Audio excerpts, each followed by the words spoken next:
Hello and a warm welcome to TVC News. Our top stories. Historic Tourism Award goes to Zanzibar.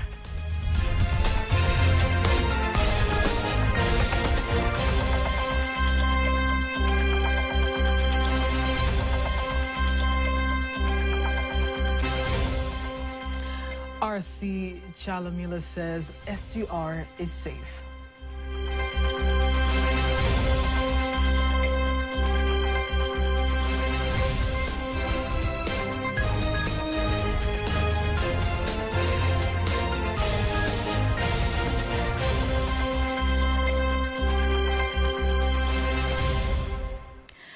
Good evening, I am Faida Gaga. You can also follow us live via our YouTube channel, TVC Online. Also get all the latest news through our Instagram, Facebook and X pages at TVC Online. Let's start in Zanzibar, whereby the president of Zanzibar and chairman of the Revolutionary Council, Dr. Hussein Ali Mwinyi, has called on institutions and stakeholders in the tourism sector to strengthen their cooperation so that Tanzania, including Zanzibar, can continue to benefit from international tourism awards. President Dr. Mwinyi received the Africa Best Corporate Retreat Destination Award at the State House in Zanzibar. The award was presented to him by the Deputy Minister for Natural Resources and Tourism of the United Republic of Tanzania, Hamad Hassan Chande, who handed it over to the president.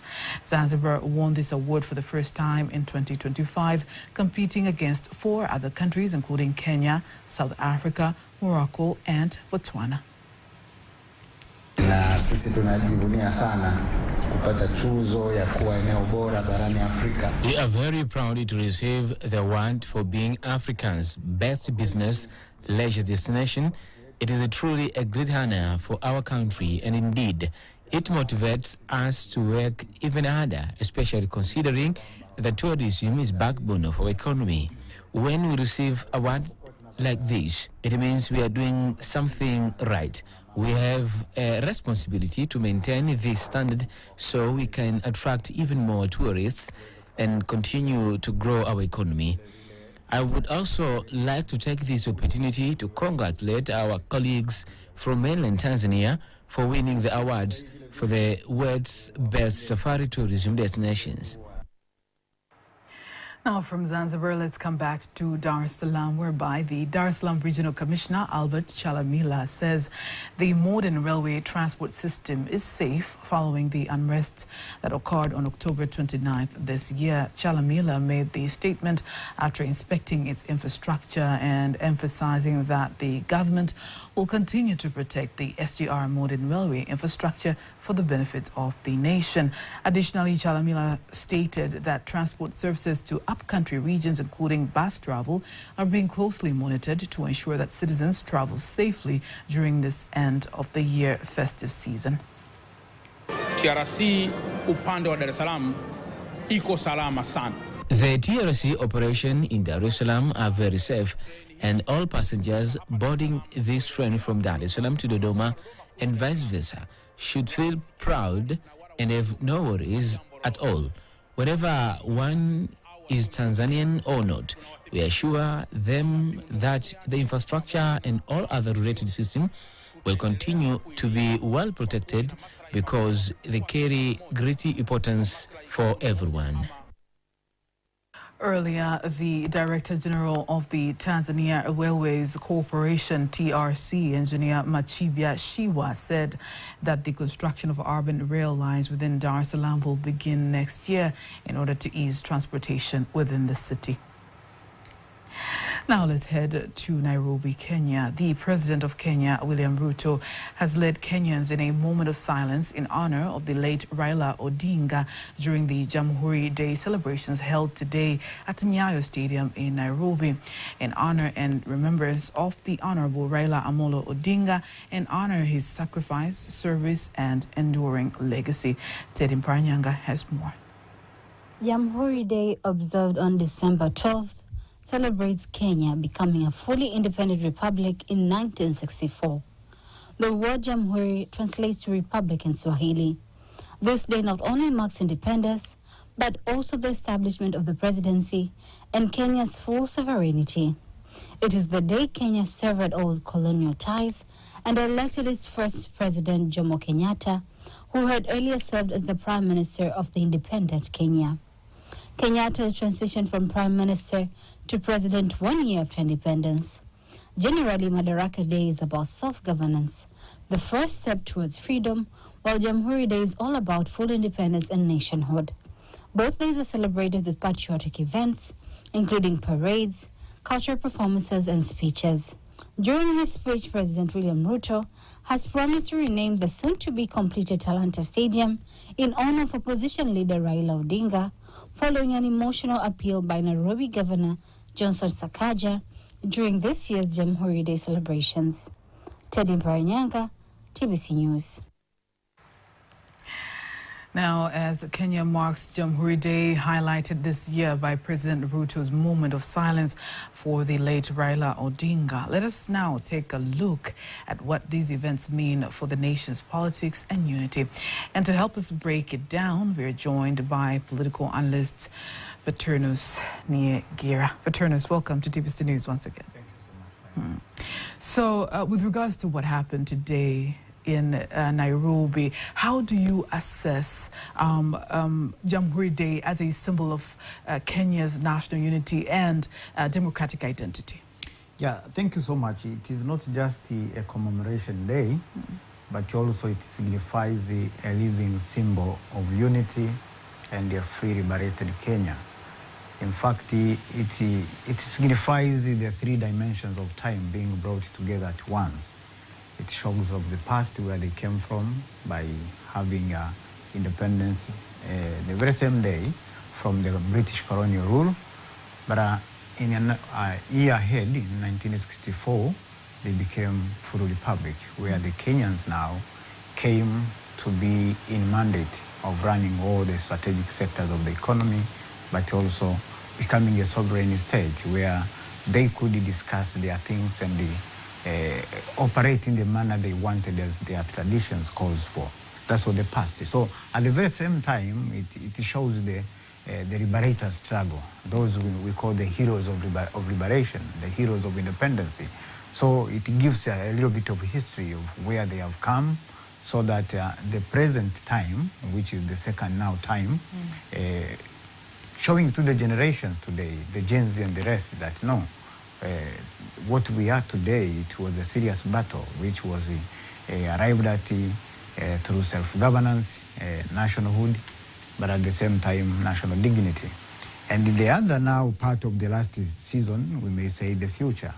So they are trying to project where the Kenyans should be and how they should be there.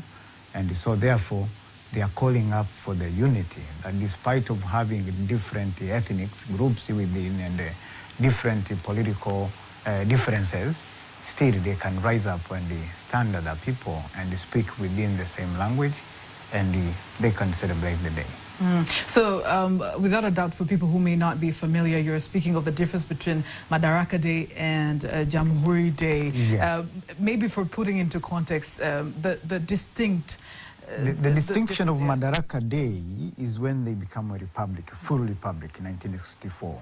But before that, in 1963, when they got independence, this was a total, actually was getting away from the British colonial rule. That's what the first stage. But the second is to get now total control. The sovereignty of the people of the Kenya to become a republic, became a republic and became now the nation you see today. Now, during his speech, there was a moment of silence for the late Raila Odinga. To what extent do you think this is going to somehow have an influence in the perceptions of the people, especially in a time when sometimes, you know, there has been clashes, you know, of ideologies and, you know, political identities. Do you think this is going to somehow influence the perceptions? Maybe, may lead to that, because when you look at the political fragmentation which has been in Kenya and the role of Raila Odinga towards the, and you know, Raila Odinga is representing a tradition of resistance, but at the same time reforms and you may say diplomatic agitations. And when you look at the President Ruto, is actually standing for two things. One, institutional political power, but at the same time is standing for electoral consolidation. Now, when such two people, one is acknowledging the other in such a space, is bringing what we call a political plurality, that now the development of nations cannot be one-sided. It is calling for pluralism. Many people can join, and especially when you are calling your political rival the way it was, bringing him from partisan kind of politics to national politics is a great thing to look at, because we are moving from the politics of exclusion to politics of accommodation. So I think this is what he was telling the people of Kenya, that even the rest of the other opposition members, still he can raise his hand for a common goal, at the same time leaving away this politics of competition, coming to politics of cooperation. And so therefore, acknowledging Raila, I think he brought a new mood and he brought a new sense, and it has set a new pace for the upcoming other opposition politicians, that they can be able to move within the politics of today. What do you think other African countries can learn from this? It may look like a small gesture, but you know, with the way things are going across the continent, what do you think is a lesson there? Actually, it is not just a gesture, it is a high mark of respect, because, you know, in most of these African countries, there is a serious divide between the opposition and the ruling party. And you find each and the two are just accusing each other. One is called a patriot, the other is called not a patriot. So for Raila being acknowledged to that level, it teaches that no, we need to have an inclusive kind of politics where all the people, regardless of their differences in ideology, differences in how they see things and how they move as a country, we have to come together. Matters of political nation building, it is not a question of who is on power. The spirit of the winner takes it all is not a proper one in this century and where we are heading. So I think the rest of African countries should look at it in a very positive manner, in a reconciliatory kind of a mood, that we need to bring all these efforts, being from the opposition, not from the opposition, those who support you, those who don't support you, they have a stake and a role to play in the national building. Thank you very much, Niagira, for that contribution. In other news, the son of Mwalimu Julius Kambarage Nyerere, Madaraka Nyerere, says during Africa's liberation era, Tanzania placed a strong emphasis on freedom and unity campaigns designed to build national consciousness. According to him, forging unity was far easier then than it is today, when societies face more complex social and ideological pressures. Speaking to TBC News in Addis Ababa, Ethiopia, Madaraka underscored the critical importance of revitalizing national consciousness, not only to safeguard Tanzania's cohesion, but also to strengthen Africa's collective identity, emphasizing the need for genuine intergenerational dialogue between the elders and the young people. At the time of independence, one of the rallying calls of TANU, the party which campaigned for Tanganyika's independence, was Uhuru na Umoja, freedom and unity. Now, these were campaigns which were carried out throughout the campaign for independence, and so this is something that I believe that most adults then had in mind, and they were aware, they're conscious of these ideas, and it was easier then to promote a sense of national consciousness. We also had national service, which brought all the citizens together, most of the citizens together, participating in military service and in development activities. And so it was easier then to create this sense of national consciousness. Now it's really difficult. Because first you have students coming out of university who have gone through university by students' loans. They have paid for their own education, and they're asked to pay back loans which are provided by the government. in that era, it was the government which paid for the education. So now we have individualistic concepts of citizenship. Not a feeling that a farmer in Butiama has contributed towards my education. Now it's I have struggled myself to educate myself. So don't tell me about coming together, unity, and all this adult things that you discussed in the 60s.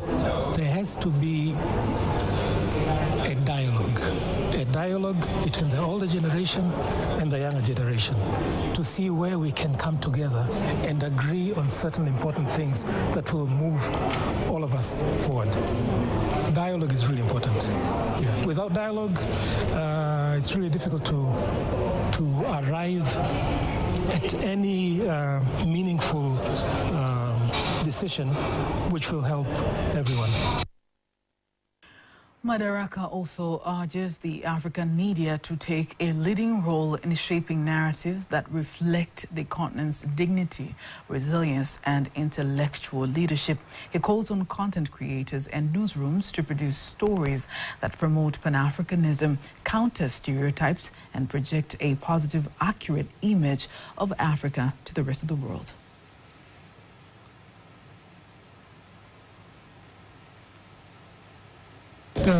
The first important condition that media personnel in Africa have to begin with is to first to feel proud of being African and to promote our own culture.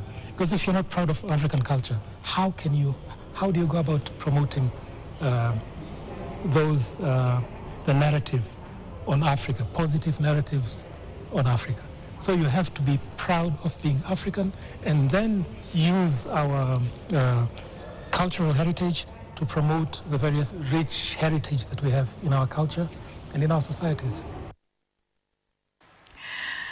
Now, in today's episode of We Are Tanzania, diplomats, academicians, and members of the Tanzanian community living in Zimbabwe reflect on the long-standing bond between the two nations. They highlight Tanzania's historic role in supporting Zimbabwe's liberation struggle, as well as the strong peace relations that have endured from the era of Mwalimu Julius Kambarage Nyerere up to today. Here are more details. Utanzania wangu ni muungano wetu na tofauti zetu zisibadilike tu. Long live Tanzania. Long live the people of Tanzania. Long live our friendship. Zimbabwe will never forget. Long before the world turned its eyes to Southern Africa, Tanzania had already taken its stand.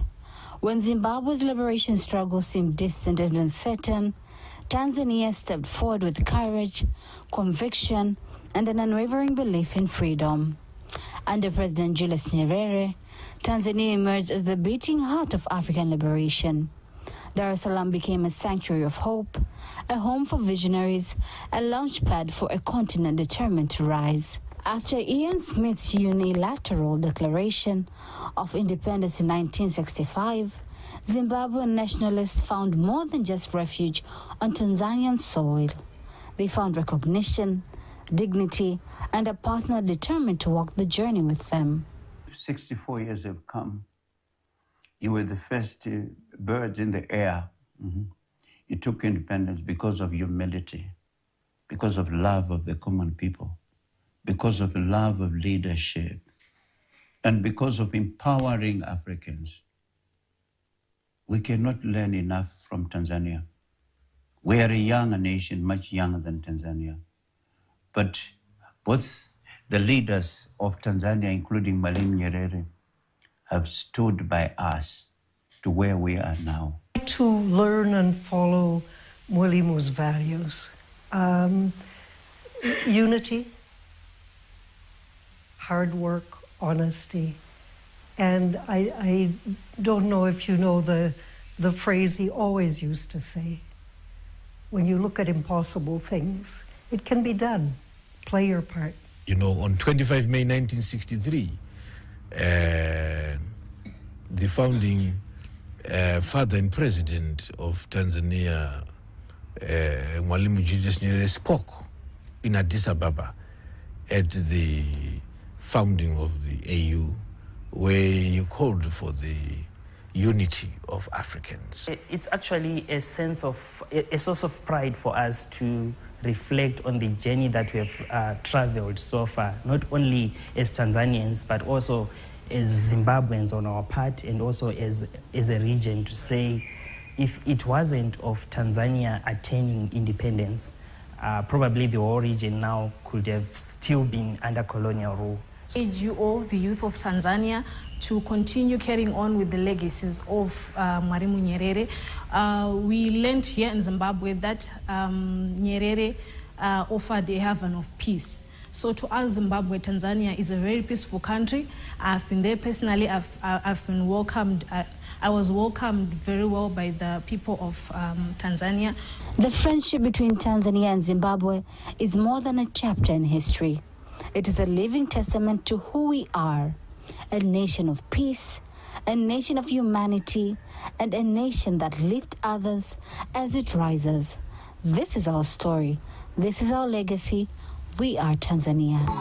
Utanzania wangu ni muungano wetu na tofauti zetu zisibadilike tu.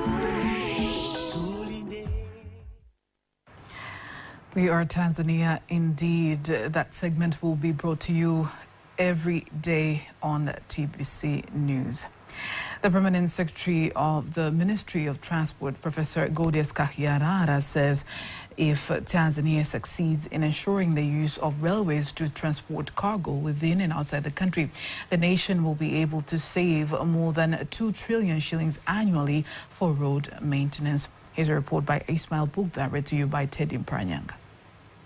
More than 1,000 trucks use the Dar es Salaam port daily, creating heavy congestion along the Central Corridor and contributing to major road damage in member states. After the research titled Transforming the Railway Sector to Foster Traffic Migration from Road to Rail in Africa was completed, stakeholders of the Central Corridor are meeting in a workshop to receive a report and discuss research findings. During the discussion, the Permanent Secretary of the Ministry of Transport, Professor Gaudius Kahiarara, says the railway can save more than 2 trillion shillings that is used for road rehabilitation. We want to solve the problem of transport costs, which is very high. So even the configuration of the railways should take that on board. We have a standard gauge railway, which is very fast, but also very cheap. Very fast, very cheap. If you compare the maintenance costs of the standard gauge railway and road maintenance costs in any standard, it's cheaper to maintain the standard gauge railway than road maintenance. Meanwhile, the Central Corridor Transport Facilitation Agency agrees on the importance of using railways for cargo transportation. In most of our countries, the roads have suffered because of the heaviness of the goods that our trucks carry from point A to point B. Even the roads that form our corridors have had to be maintained to a level that we can appreciate as a member states that we have good roads.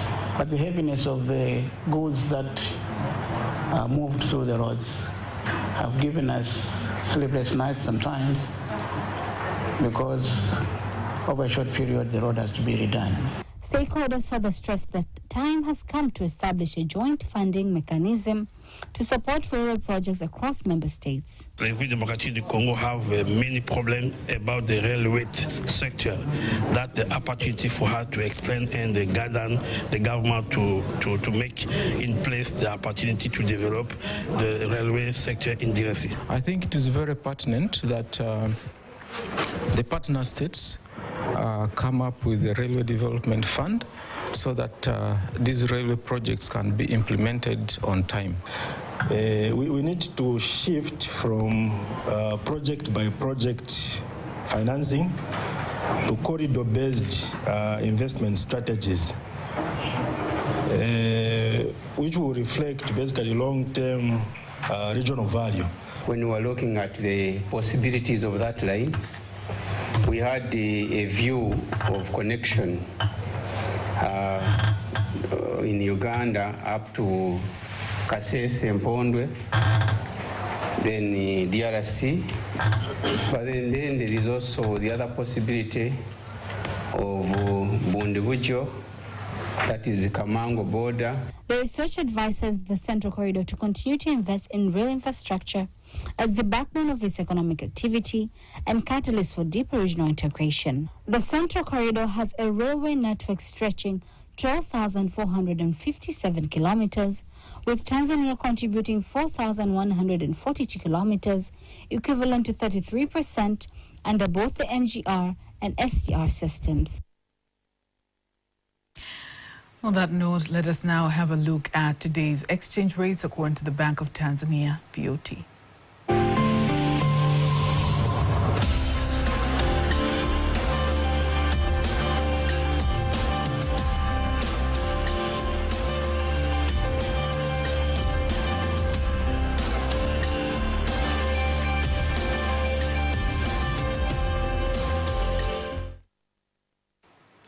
Do not miss TBC News every weekday to know all the latest in exchange rates. Sports news up next.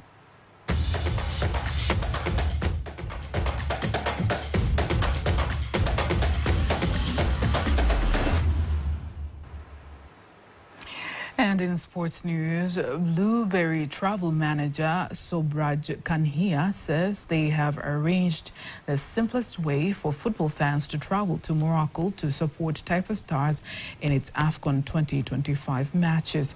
Speaking to TBC News, Kanhia says he believes that their package, including air ticket, hotel, visa, and internal traveling, will help Taifa Stars fans to afford the cost and travel to Morocco to support the team. That we know the Tanzanian public, they like football a lot, and even myself, I'm a big fan of football team. So it's thing, people are not able to go there because they don't know the resources. Sometimes people are afraid to travel to another country, but having an official partner like a Blueberry can take you there simply. We will cover your everything, we will guide you, we will assist you there. So that's why we decided to help our public, to have the audience to go there to support Tanzanian team. As we know, Tanzania is one of the beautiful country in the East Africa. So that's why we came with it, and we decided to help our audience and our public, the fans of Tanzanian Football Federation. Taifa Stars plays Nigeria in their opening campaign of fighting for the AFCON 2025 trophy before taking on Uganda on the 27th of December and the last match against Tunisia on the 30th of December. The Japanese ambassador to Tanzania, Yoichi Mikami, says baseball has strengthened the relationship between Japan and Tanzania. Speaking at the opening of the 13th National Basketball Competition in Dar es Salaam, he noted that the sport provides youth with opportunities, including jobs and international travel. Tanzania Baseball President Faraja Robert added that hosting regular competition is key to developing the game nationwide. The 10 teams from different regions are competing for the 2025 championship. Tanzania is proud of its commitment to the Tanzanian baseball and softball. One of our support was extended to the construction of this baseball pitch. This pitch is the birthplace of the Tanzanian baseball and the softball. And today we have 13th and 19th Tanzanian Koshien Championship. I wish all of you the best for the wonderful games. Tanzania is the future of Africa in baseball and softball. And now, before we wind up the news bulletin for tonight, let's have a look at the weather forecasts for the next 24 hours. My name is Godfrey Kazinja. I present to you 24 hours weather forecast from Tanzania Meteorological Authority. For tonight, we expect future particular conditions, thunder shower over a few areas over the Lake Victoria Basin, western part, southern western Highland, together with the Ruvuma region. Singida and Dodoma expect future light rain shower over a few areas. The rest part of our country expect future particular condition. For tomorrow, average wind speed expected over the most part of our country, and the highest Maximum temperature expected to be 35 degrees Celsius over Morogoro region, followed by 34 degrees Celsius over Pwani region. For tomorrow, expect future particular conditions, thunder shower over a few areas in sun period over the Lake Victoria Basin, western part, southern western highland, together with Rovuma region. Singida and Dodoma expect future rain shower over a few areas in sun period, while northern eastern highland, together with Tanga, expect future particular condition, light rain shower over a few areas in sun period. The rest part of our country expect future particular condition and long sun period. Let's have a look for the 4 days weather forecast for some part of our country, starting from the day after tomorrow. Dar es Salaam expect future particular condition, thunder shower over a few areas. Dodoma expect future particular condition and long sun period. Mbeya expect future particular condition, thunder shower over a few areas in sun period. Likewise, Mwanza expect future particular condition, thunder shower over a few areas in sun period. Kilimanjaro expect future particular condition, light rain shower over a few areas in sun period. Morogoro expect future particular condition, thunder shower over a few areas. And Arusha expect future particular condition, light rain shower over a few areas in sun period. We thank you for watching us and have a good time. And that marks the end of the news bulletin for tonight. Don't miss our next bulletin in Kiswahili at 11 p.m. I am Faida Ngaga. Good night.